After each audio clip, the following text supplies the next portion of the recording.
Hello my dear student, मैं हूं शेख सद्दाम और आप सभी का स्वागत करता हूं आपके अपने चैनल में गोल्डन ट्यूटोरियल में।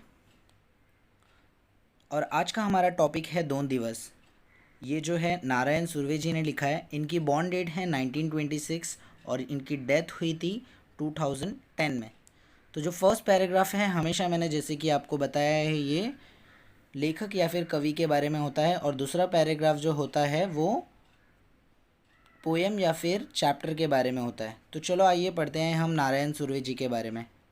प्रतीत्यश कवी ऐसा गा मी ब्राह माझे विद्यापीठी पीठ जाहीरनामा सनद नव्या माणसाच्या आगमन इत्यादि कविता संग्रहात प्रसिद्ध आहेत।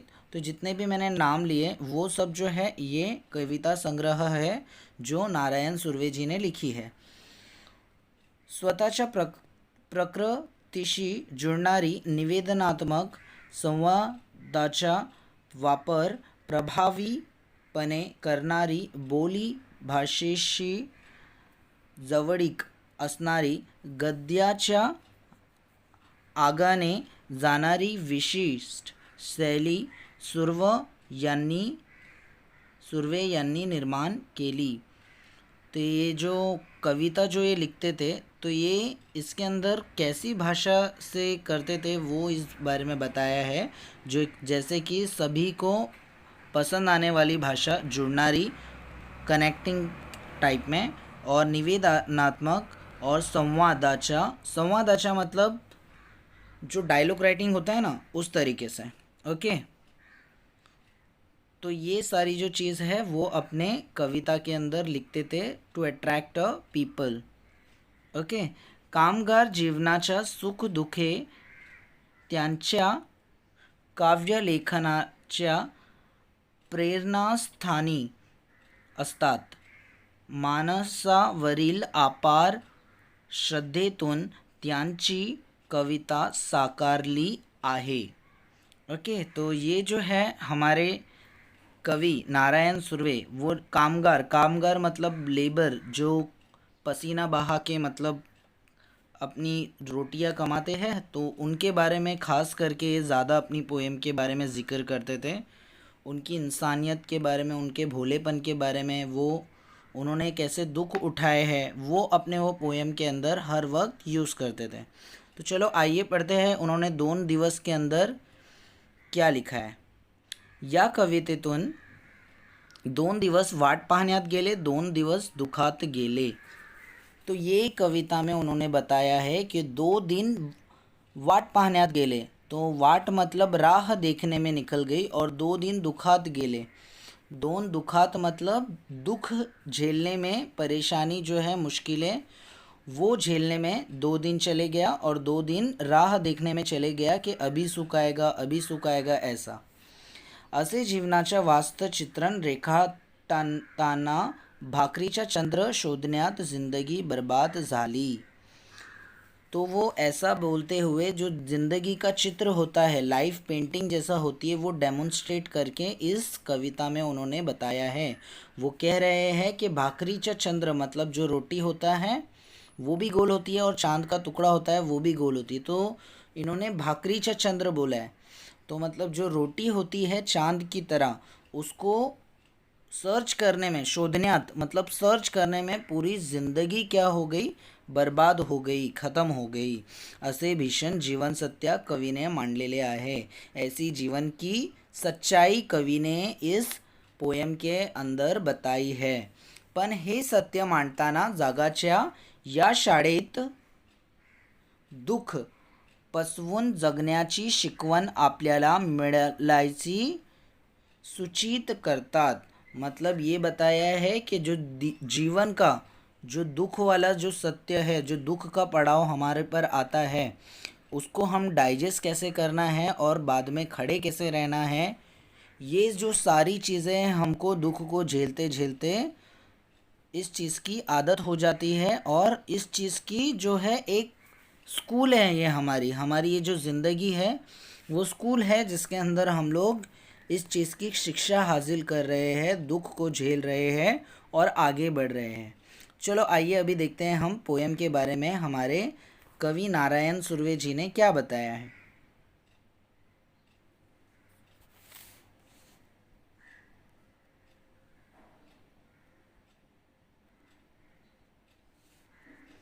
ठीक आहे. 2 दिवस वाट पाहण्यात गेले, 2 दिवस दुखात गेले. तो 2 दिन राह देखने में चले गई और 2 दिन दुख देखने में चले गई.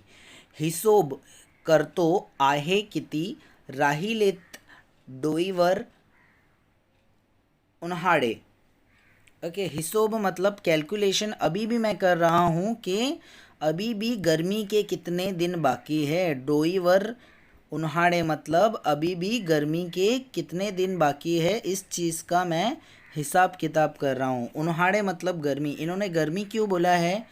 क्योंकि हम सबको पता है कि गर्मी के अंदर चटके लगते हैं और हम सब जब कुछ भी मेहनत करते हैं वो बहुत ही ज़्यादा तकलीफ़ होती है गर्मी में करने के लिए as compare to winter season. Winter season में हर जगह ठंडी होती है, अच्छा माहौल होता है और काम करने का मन करता है.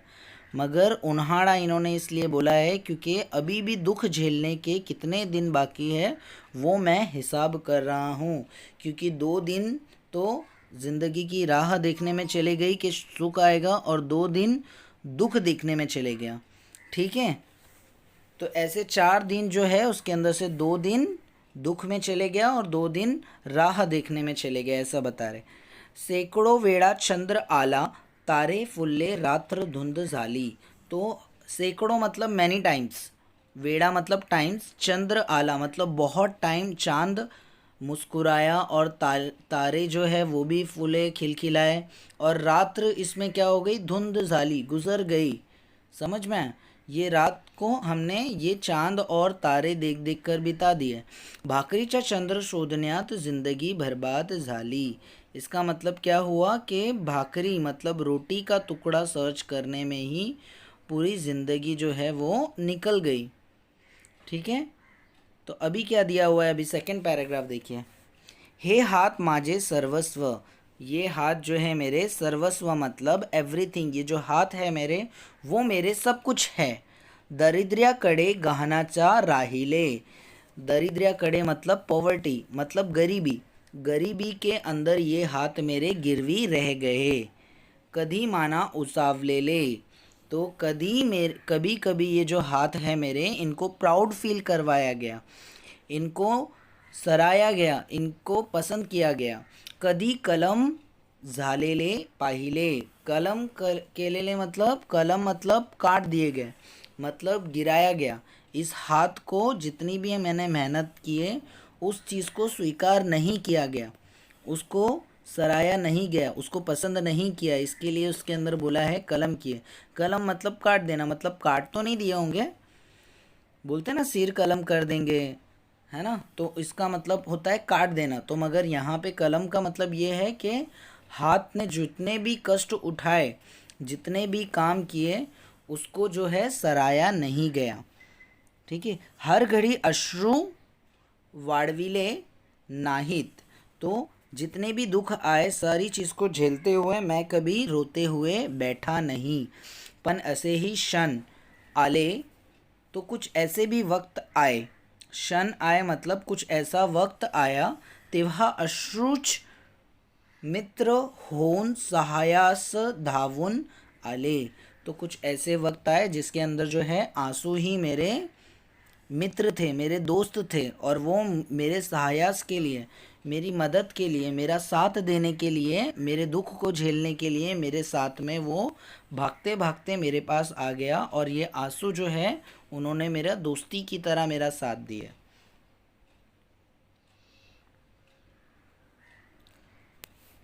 Okay, last paragraph. दुनियाचे विचार हर घडी केला आगा जग में झालो.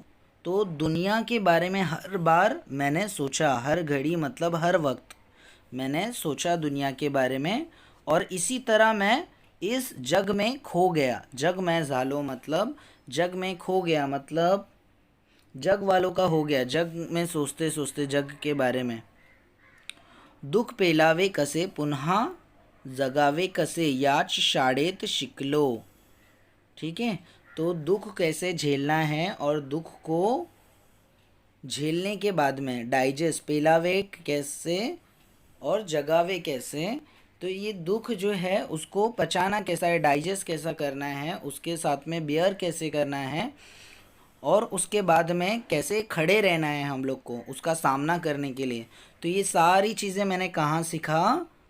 शाळात में, मतलब स्कूल के अंदर। झोत भट्टीत शेकावे पौलाद तसे आयुष्य छान शेकले। झोत भट्टी मतलब जहाँ पे हीट होती है, जहाँ पे ईंट भट्टी आपने देखा होगा, तो यहाँ पे पोलाद दिया हुआ है, तो पोलाद का मतलब होता है आयरन, लोखंड। तो शेकावे मतलब सेकाई करना। तो झोर भट्टी के अंदर जो है लोहे को जलाया जाता है और उसको उसका आकार बदल दिया जाता है, उसका जो शेप है वो चेंज किया जाता है, उसको दूसरे शेप में दिया जाता है। तसे आयुष्य छान शेकले, तो उसी तरह जो है दुख की जो सेकाई होती है, दुख की सिकाई से आयुष्य, आयुष्य मतलब अपनी लाइफ, लाइफ जो है मेरी वो क्या हो गई? अच्छी हो गई। 2 दिवस वाट पाहण्यात गेले, 2 दिवस दुखात गेले। तो 2 दिन किस में चले गए हैं? दुख में चले गए। और 2 दिन के अभी सुखाएगा, अभी सुखाएगा, ये चीज़ देखने में चली गई। ऐसा गा मी ब्रह। तो ये पार्ट से और ये टॉपिक से ये पोएम ली गई है। तो अभी ये आप जो पोएम है इसको कम से कम आप 4 to 5 टाइम अच्छे से देख लो। ये वाला जो मैंने वीडियो आपको दिया है, इसको करने के बाद में, समझ जाने के बाद में, ये जो एक्टिविटी है आप डाइजेस्ट की हेल्प से थोड़ा थोड़ा इसके अंदर आप लोग फील करके प्रैक्टिस कर सकते हो, ताकि एग्ज़ाम के अंदर आपको हेल्प हो जाएगी। तो तब तक के मेरे वीडियो देखते रहिए और आपके फ्रेंड्स को सेंड कर दीजिए सारे लिंक्स, और उनको भी बोलो कि सब्सक्राइब करें, और आप भी सब्सक्राइब करो और बेल आइकन को क्लिक करो, ताकि जो भी मैं वीडियो डालता हूँ वो आपको मिलती रहे और आपका सिलेबस जो है वो कंप्लीट हो जाए टाइम पे, और आपके कॉन्सेप्ट क्लियर हो जाए। इस हिसाब से आप कम से कम 4 to 5 टाइम ये वीडियो को एक बार देखिए, ताकि आपका कॉन्सेप्ट क्लियर हो जाए। Thank you so much, good bye.